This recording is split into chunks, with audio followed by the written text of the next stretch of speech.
Eu acho que para começar, então, Amadeu e Anderson, vamos conversar um pouquinho sobre a parte da importância, a construção do modelo de jogo, o que vocês pensam sobre o assunto, qual tem sido, acho que, a experiência aí, ou acompanhando, ou na própria, na formação, né, de diferentes equipes, sendo profissional, sendo nas categorias de base, ano a ano, né, que às vezes está num ano, por exemplo, o Amadeu convoca uma equipe para o campeonato, depois na Sul-Americana, depois vai para o Mundial, então, de que forma é a importância, eu acho que, desse modelo de jogo e a construção, o desenvolvimento em função das suas ideias, qual que são são as dificuldades, quais são os aspectos de mudança, acho que é uma questão geral.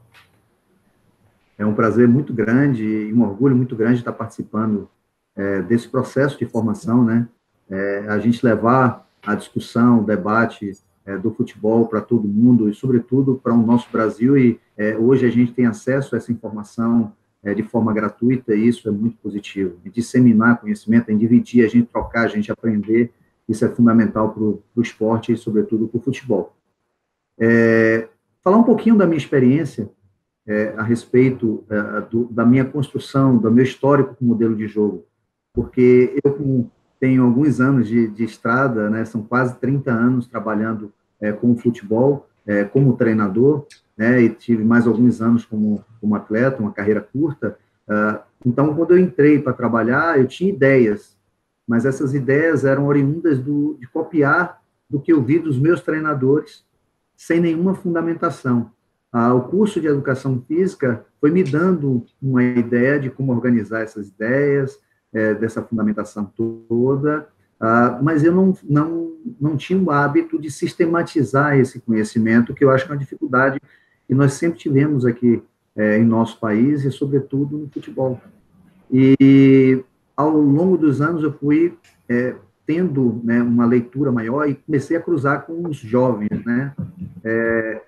Essas pessoas que começaram a trazer esse tipo de visão diferente no futebol brasileiro, que é tão rico com o futebol empírico, mas que carecia um pouco desse mundo acadêmico. E eu conheci o Wendel, eu fui conhecendo esses analistas que me trouxeram esses questionamentos, começaram a me fazer perguntas como nunca me foi ofertado anteriormente. E eu tive que me preparar para respondê-las, ou seja, as pessoas olhavam para mim e tinham esperança de absorver algum tipo de conteúdo, e eu tinha que me preparar para isso. Então, eu ajudei essas pessoas nesse processo, e eles me ajudaram a organizar as minhas ideias, a sistematizar essas ideias, e aí que eu aprendi o que era realmente um modelo de jogo, e que ajuda e que facilita o nosso dia a dia, né? Que a gente consegue, gastando menos energia, fazer com que o nosso grupo de atletas e toda a nossa comissão entenda efetivamente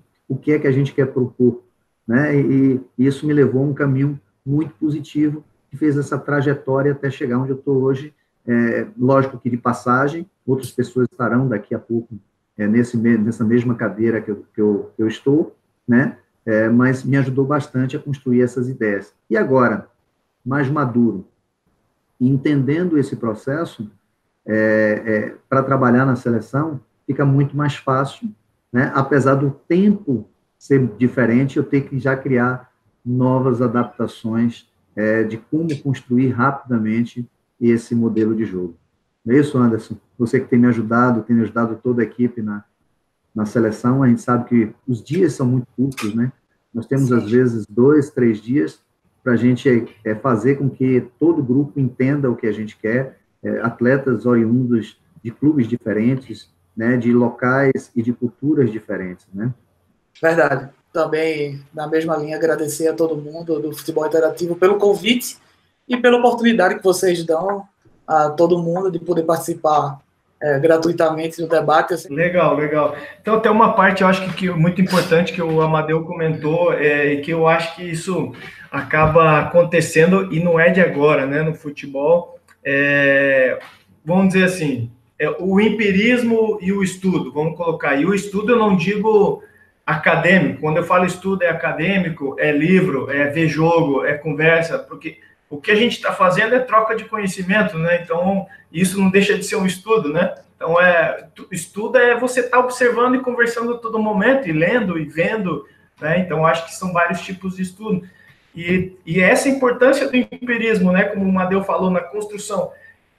Tinha tantas ideias do que experienciou com outros treinadores, que também é uma coisa riquíssima, né? E aí, e agora? Como que eu vou operacionalizar, né? Então, e de repente vem alguns, entre aspas, né? Vou colocar assim, acadêmicos, não gosto muito desses termos assim, mas outros profissionais mais novos, que vêm de uma outra área, estão se inserindo, né? E começam a colocar questionamentos, né, Amadeu? Então, acho que essa importância, talvez, comentar um pouquinho dessa importância, né, de essa troca, de abertura dos dois lados, para a gente construir uma ideia como treinador, né, o analista entender também, ou pessoas mais novas entender a importância que alguém tem um conhecimento empírico muito grande, que é o empírico, é o da prática, né, que pode agregar esses dois valores. Eu acho que essa soma é o ideal, se existe um ideal, né, eu acho que é o meu ver, pelo menos. Então, um não descura do outro, um é mais importante, o outro não é mais importante, né? Eu acho que essa riqueza, para eu ter o que eu posso perguntar para o meu treino, para o meu jogo, para minhas coisas, para o que eu quero, que forma que minha equipe jogue, né? Eu acho que essa riqueza dos dois lados, para eu desenvolver aí um modelo de jogo, uma ideia do jogar, né? Eu acho que então, que eu acho que é fundamental para a gente continuar a nossa formação e aí absorvendo conhecimento, né? Exatamente. E quando a gente fala em modelo de jogo, a gente não pode ser reducionista a pensar até só nos 4 momentos, ou 5, como algumas pessoas gostam de falar, né? Do jogo. A gente tem que ampliar isso aí, a gente tem que pensar de forma sistêmica, e quando a gente fala de forma sistêmica, a gente tem que entender o nosso futebol, de que forma ele foi construído, a origem dele, né? E quem comandou esse futebol, quem construiu essas 5 estrelas na nossa seleção, por exemplo, que é riquíssimo, e a gente tem que ter um respeito, uma admiração por essas pessoas, que sem ter o que nós estamos tendo a possibilidade hoje de ter, conseguiram fazer de forma positiva. Então, esse respeito que nós temos que ter, olhar para cima, respeitar um Zagallo, tá? Um Zagallo que eu estava presente no curso da CBF, eu estava ministrando aula na licença B. A licença B, para que todos saibam, é da base, né, da formação de treinadores para a base.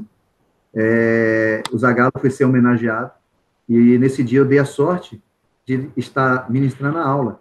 E eu estava falando justamente sobre a evolução dos sistemas, onde Zagallo teve uma importância muito grande como atleta na transformação do 4-2-4 para a passagem para 3-3, porque ele era um jogador que fazia a ponta esquerda, e que vinha cobrir o meio-campo no processo de marcação, transformando aí num 4-3-3.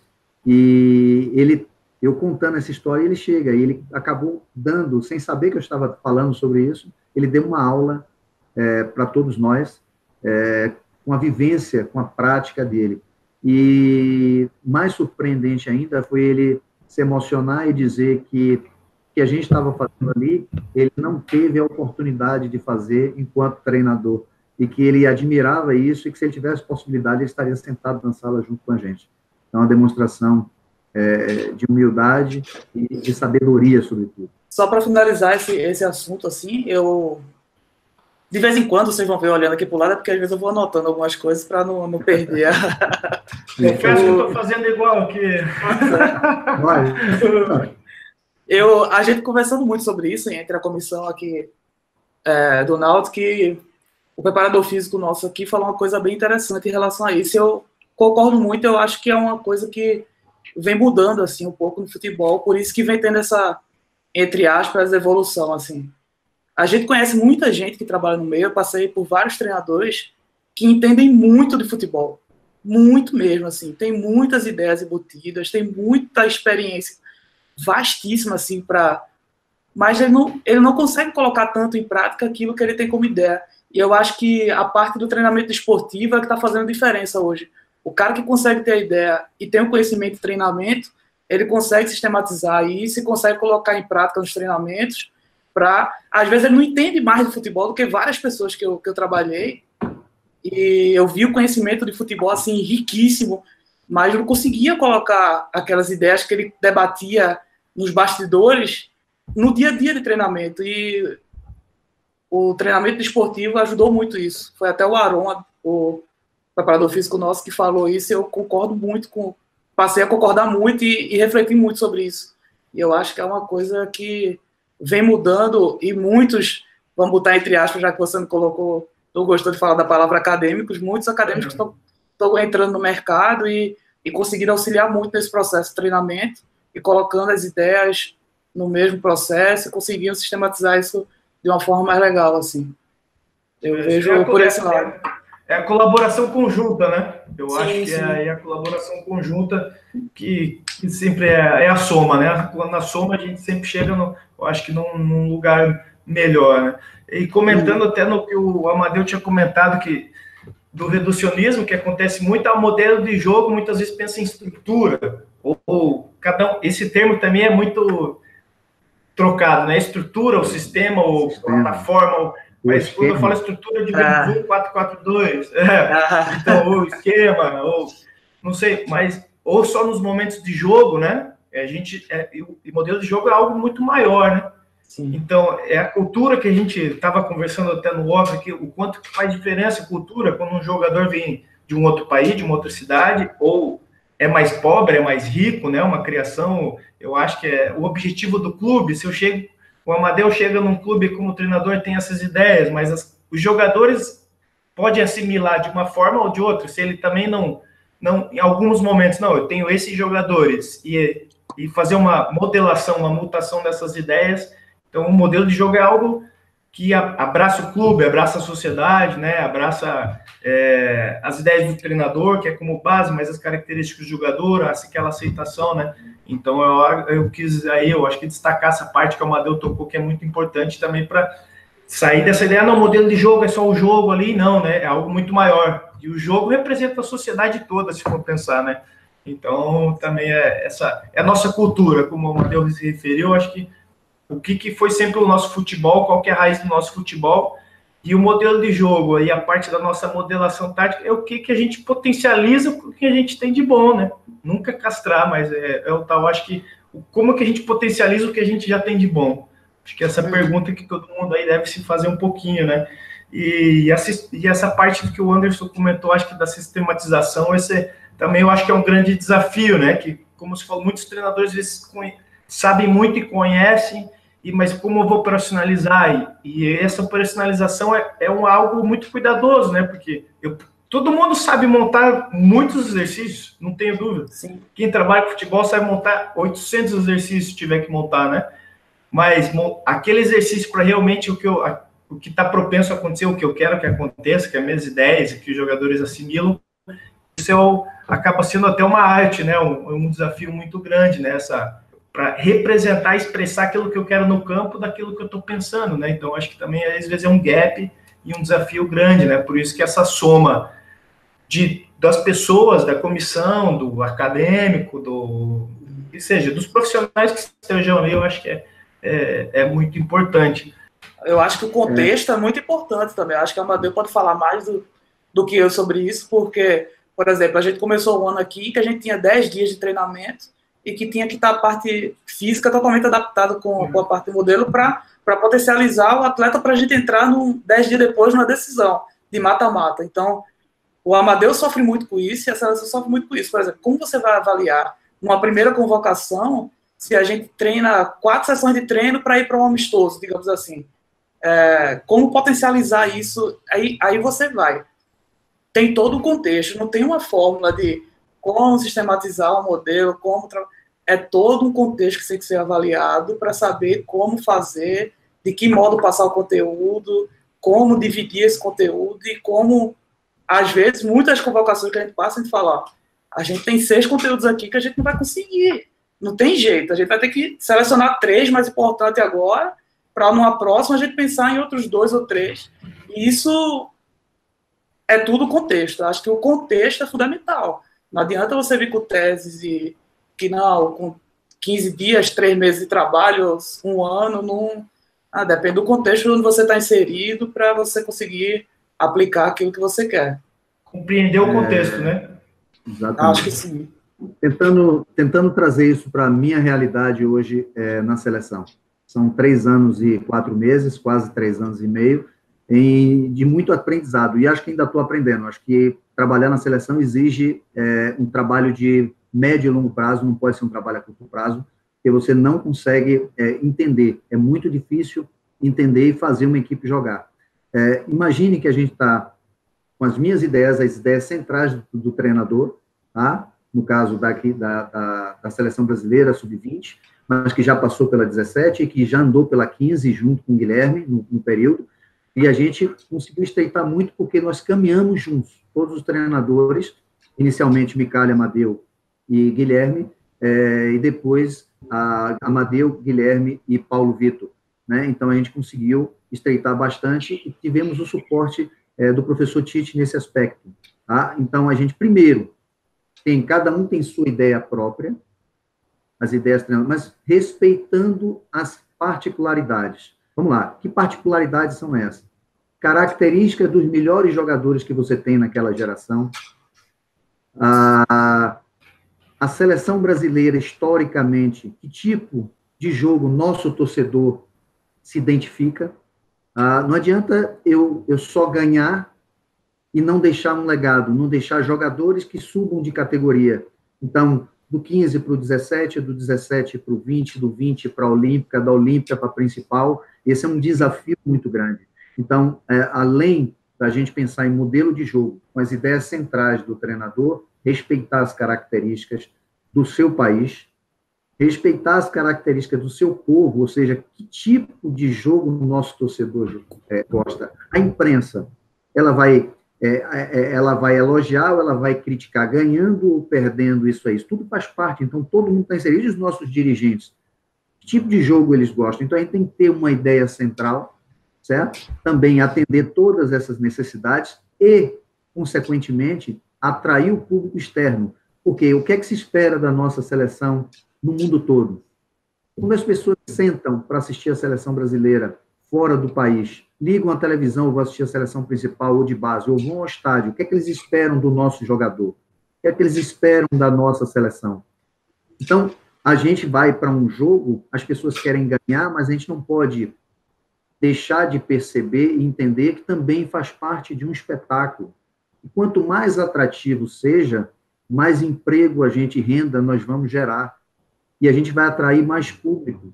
Tá? Então, o futebol brasileiro sempre foi notabilizado, conhecido e reconhecido por um jogo bonito, fair play.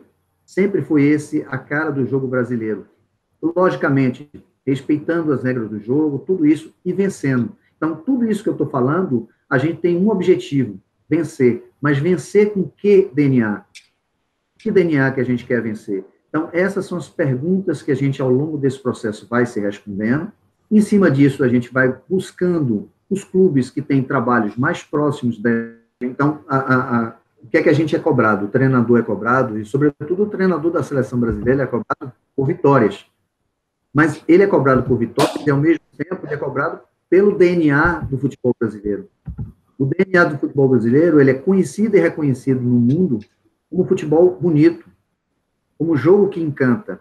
Nós somos reconhecidos pelo mundo e nos identificamos perante o mundo através do futebol e através do jogo bonito.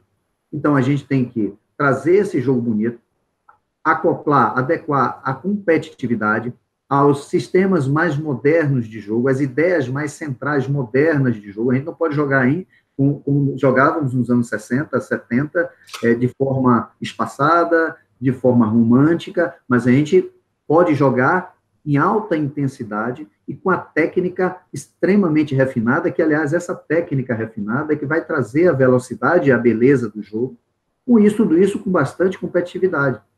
Se a gente conseguir concentrar todas essas ideias atendendo a essas necessidades, fatalmente a gente está mais próximo de conquistar uma sexta estrela no futuro. Eu acho que esse é o grande desafio de construir um modelo de jogo com pouco tempo. E quando, como o Anderson falou, como construir em dois treinos, em 3 treinos, essas ideias passar para esses atletas, né? Então, a comunicação visual, a comunicação auditiva e a comunicação sinestésica, ou seja, o fazer, o experimentar fazer, é fundamental. E que tipo de intensidade? Eu posso trabalhar de forma intensa na seleção, tendo 2 dias antes de um jogo, ou eu posso criar um tipo de treino intenso, mas com poucas movimentações intensas. A intensidade do nível de atenção do atleta, ele tem que estar muito alto. Então, tudo isso a gente vai adequando ao nosso modelo, ao modelo de trabalho e, consequente, ao modelo de jogo.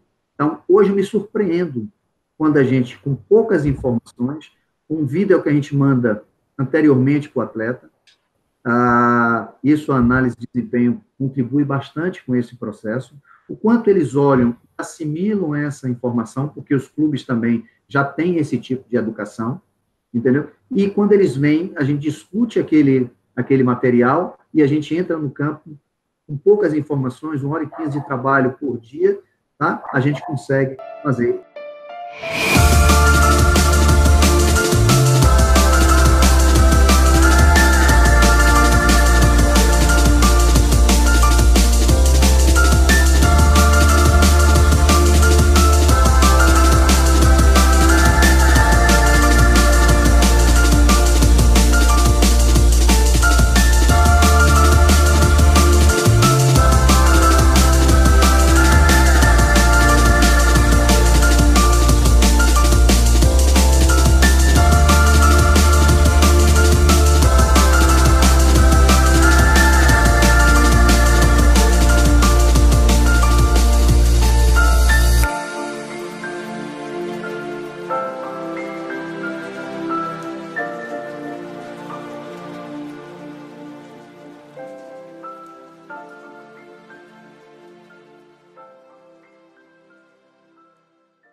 Para quem deseja atuar na área de análise de desempenho, qual seria o primeiro passo a ser dado?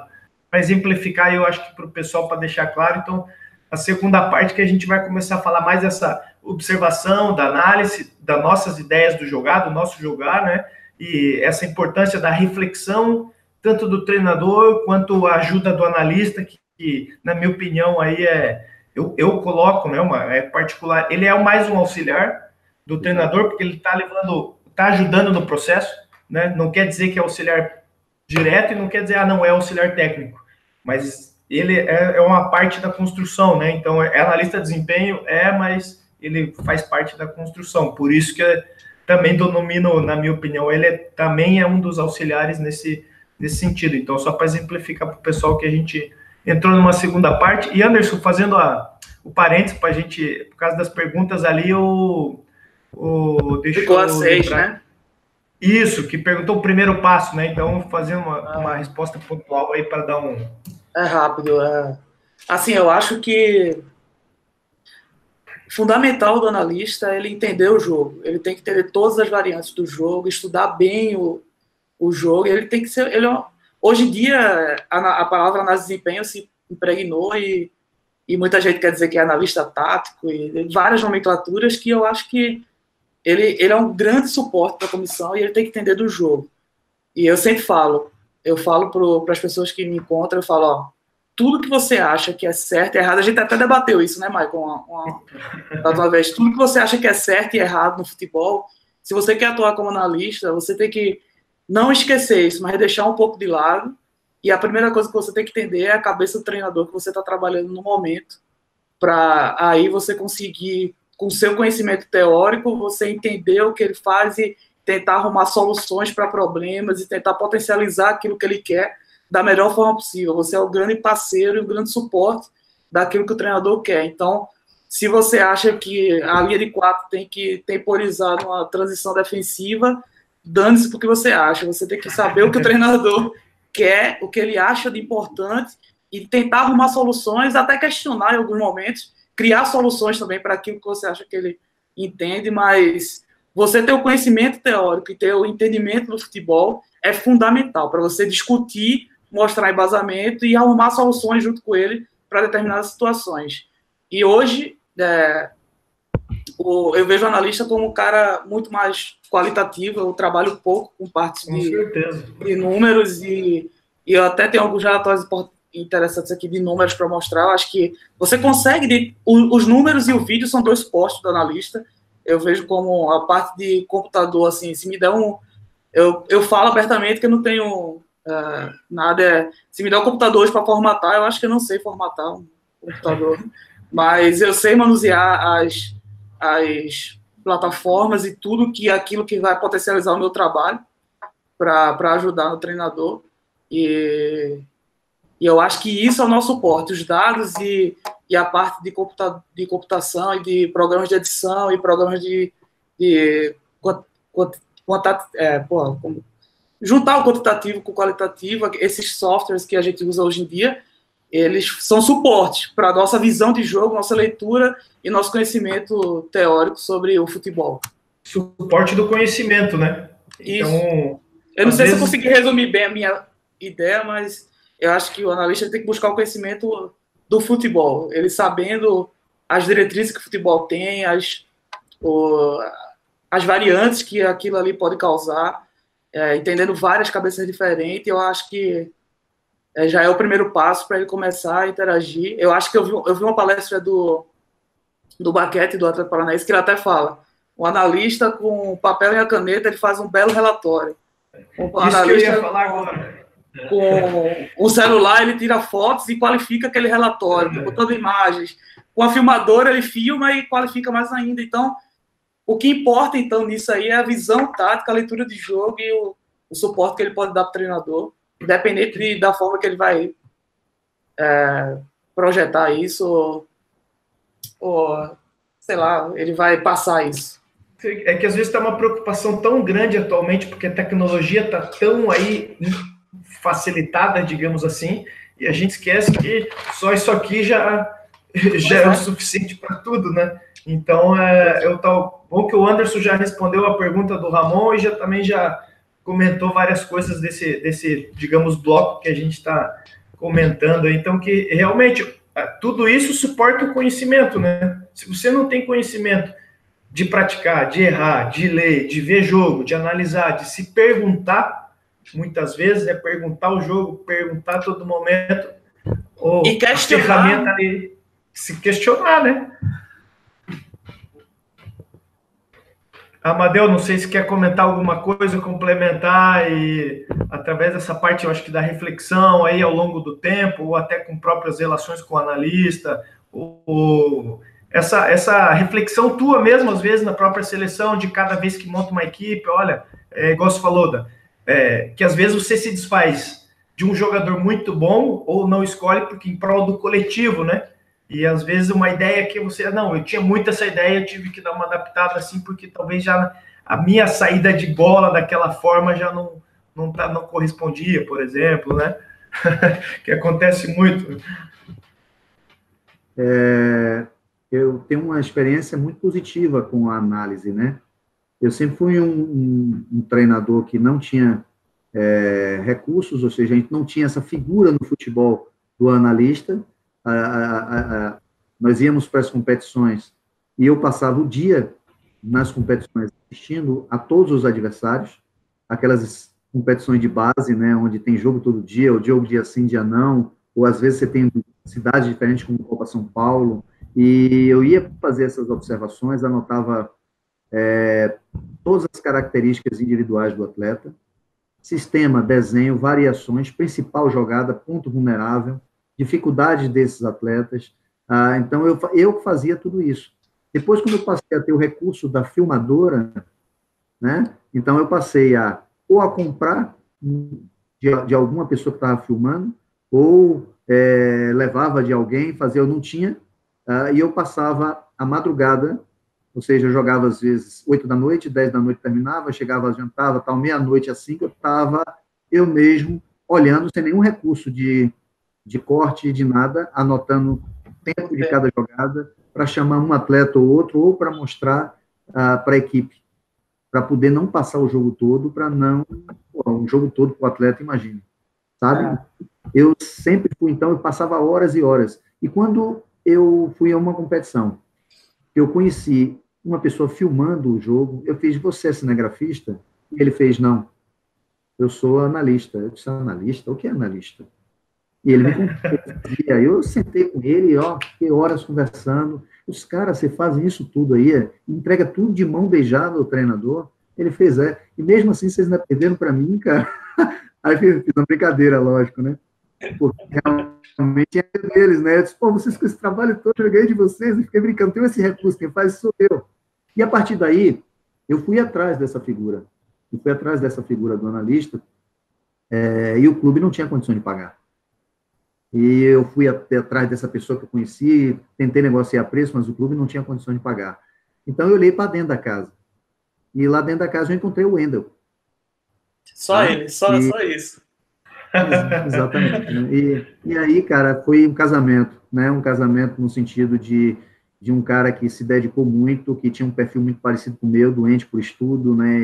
E aquela coisa obcecada, com uma carroça na mão, e ele dava jeito e conseguia, e 3 computadores, 3. Eu sei que o clube não tinha recurso, e ele foi providenciando, e eu ajudando, depois o clube foi entendendo as necessidades, e os resultados vieram. Então, eu entendo as experiências muito positivas. Depois o Wendel subiu ao profissional, aí eu busquei outro profissional da casa, Luciano Pereira, que fez um trabalho também muito bom, mas ele acabou não se adaptando, apesar de ter feito um trabalho excelente, ele preferiu voltar para o campo. Eu acho que foi uma perda muito grande, porque já estava num nível muito interessante. E depois eu fui ter experiência na seleção com vocês, e assim, também muito positivo. Eu entendo que o analista é um membro da comissão técnica, é mais um auxiliar, só que o analista tem que entender que cada treinador tem uma cabeça, tem uma postura, e ele só deve vir a servir ou falar alguma coisa à medida que o treinador solicitar. Nós temos aí treinadores que não gostam, treinadores que tiveram experiências negativas com a figura, não da função, mas do caráter das pessoas, você entendeu? E aí tem determinada reserva, tá? Então, a gente precisa compreender isso. O analista não dá solução para nada. Ele está apenas para servir ao treinador, como qualquer outro auxiliar, como qualquer outro membro. É muito importante saber onde se colocar, como se colocar, a hora de se colocar, ou não. Ou simplesmente não aguardar. Não fui solicitado, não. Tem conhecimento, tem ansiedade, tudo, quer ajudar, mas naquele momento não é a hora. Então, tem que também fazer essa leitura, essa compreensão. Não abro mão. Saber estar, né?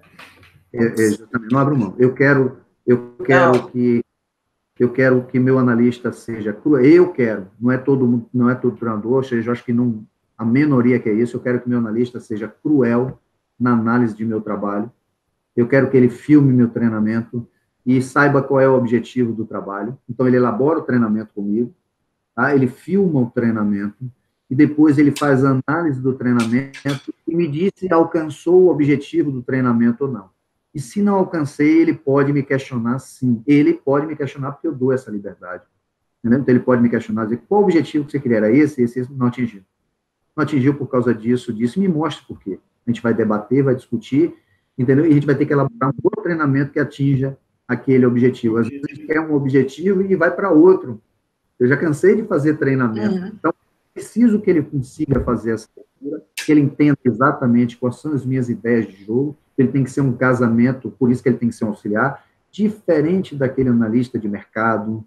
Tem vários mercados aí, dentro da área, tem vários campos diferentes, a gente não pode atrapalhar. Tá? E uma outra coisa, lealdade e caráter é fundamental em qualquer uma dessas funções. Tá? E depois ele vai me ajudar a rodar esse PDCA. Ou seja, ele faz a avaliação do trabalho, ele constrói, roda tudo, faz análise, vamos reconstruir, começar tudo de novo. Então, todo treino, a gente roda, todo dia a gente está rodando rapidamente esse PDCA para poder, esse processo, essa construção toda, esse produto, para sair sempre com melhor qualidade. Então, eu entendo como um trabalho extremamente positivo, minhas experiências são boas. Eu acho que o mais importante hoje do analista, eu sempre falo para as pessoas que vêm perguntar, conversar, e para os profissionais que vêm trabalhar comigo, é o saber lidar com a comissão, é o saber lidar com o treinador, com o auxiliar, saber o momento de falar, saber o momento de intervir, saber o momento de comentar, saber o momento de chamar o auxiliar para mostrar uma situação, de chamar o treinador para perguntar sobre a situação. Pô, esse lidar com a comissão, porque eu estava falando com o Michael, hoje o conhecimento ele é muito global, assim, todo mundo conhece muito de futebol, tem informações para tudo que é lado. Você hoje sai um livro agora na Espanha, você no outro dia consegue comprar e ler e essa informação está todo mundo muito sabendo das coisas que acontecem, as variantes, as coisas do futebol. Então, o que diferencia os analistas hoje é o saber lidar com a comissão, é o saber intervir, qual momento, o que fazer. Uma coisa é bom profissional. Tem o bom profissional porque é bom ser humano, né? É ético, tem um caráter. E tem o bom tecnicamente, né? Pelo menos eu gosto de falar muito assim. O bom tecnicamente conhece muito de jogo, de treino, seja lá o que for, mas é bom tecnicamente. Agora, tem muitos aí, tecnicamente. Agora, junto com a ética, então, não, vem uma ética, vem um caráter, é um excelente profissional, né? Porque excelente pessoa e sim, traz o conhecimento também daquilo, né? Eu acho que é igual, às vezes, tem muito conhecimento do jogo, como o Amadeu comentou, né, que os de cabelinho branco, mas eles conhecem do futebol, que é algo muito maior. O jogo em si é uma coisa, né? O futebol já são várias coisas englobadas, né, dentro de uma... E muitos acham que... ao jogo, né? Muitos acham que inventou a roda, né, como o Amadeu falou, para soltar a bola para ele. Essa reflexão do jogar e da liberdade do treinador e de você, se você é um auxiliar, um analista, saber o momento que tem que colocar, é a confiança, é o respeito no se colocar, da ideia que ele tem, né? O momento certo de você indagar, que o Amadeu me daria liberdade, não, ó, agora eu tenho liberdade para falar por causa disso. Acho que são pontos muito importantes e principalmente essa parte do ser humano, né? Que é essencial, né, em qualquer área. Então, eu só vou lançar algumas perguntas aqui feitas. Infelizmente, a gente vai ter que finalizar aí a conversa, que está boa, né? A gente sabe que a gente continuaria aqui falando conversando, até não querer mais, até dormir, né? Na frente do computador. Eu diria minhas considerações finais, e é muito importante esse processo de formação, não só para os treinadores, mas para todos os profissionais da nossa área. É isso que nós estamos fazendo, que cada dia que passa aconteça mais, e que é muito importante também nesse processo, a gente que detém hoje muita informação, hoje a informação está acessível a todos. Aqui é uma plataforma, por exemplo, online, onde todo mundo pode se inscrever, é democrático, então a informação está acessível a todo mundo, a internet, o mundo está pequeno. A gente tem que transformar essa informação, filtrar, diminuir essa quantidade de informações, transformar em conhecimento, tá? Isso é muito importante, não utilizar só mais essa informação em conhecimento, e através desse conhecimento, utilizar com sabedoria. Então, essa é a minha mensagem para todos nós. Obrigado, Amadeu, pela mensagem. Até só um complemento do que o Anderson estava falando. Antes de você dar a tua última mensagem também, Anderson, em relação do João, né, João Paulo, era isso? Que às vezes foi uma coisa inicial que vocês pediram, passe de ruptura, errou 10, mas de que maneira? Estava pressionado ou não? Como ele tentou? E outra, a evolução no processo, né? Isso o primeiro, segundo jogo, mas talvez será que no 10º os passes dele já não era onde que dava um momento de aceleração para a gente ter uma ruptura. Qual setor do campo? Justamente. Então, acho que aí... E eu parte da recolher informação é o que o Amadeu estava falando, né? Eu acho que tem que recolher, filtrar essa informação realmente, o que é essencial absorver, né? Eu acho que eram os pontos aí que eu estava aquela hora aqui pensando e acabei esquecendo, e eu anotei aqui para dar o adendo aí. O quanto você pode qualificar esses dados é surreal, assim, para você otimizar e fazer uma análise real do que aconteceu, né? E aí você pega os scouts por aí que, tem um bocado de número e ali você vai tirar a conclusão ou quase zero ou conclusões erradas do que realmente aconteceu no jogo. E saber interpretar também, né? Sim. Contexto. O contexto de cada situação é bem complicado. Para me despedir, agradecer aí ao pessoal do futebol interativo. Eu acho que isso é fantástico, assim, essa criação desses talks e desses debates com a interação com o pessoal que está assistindo.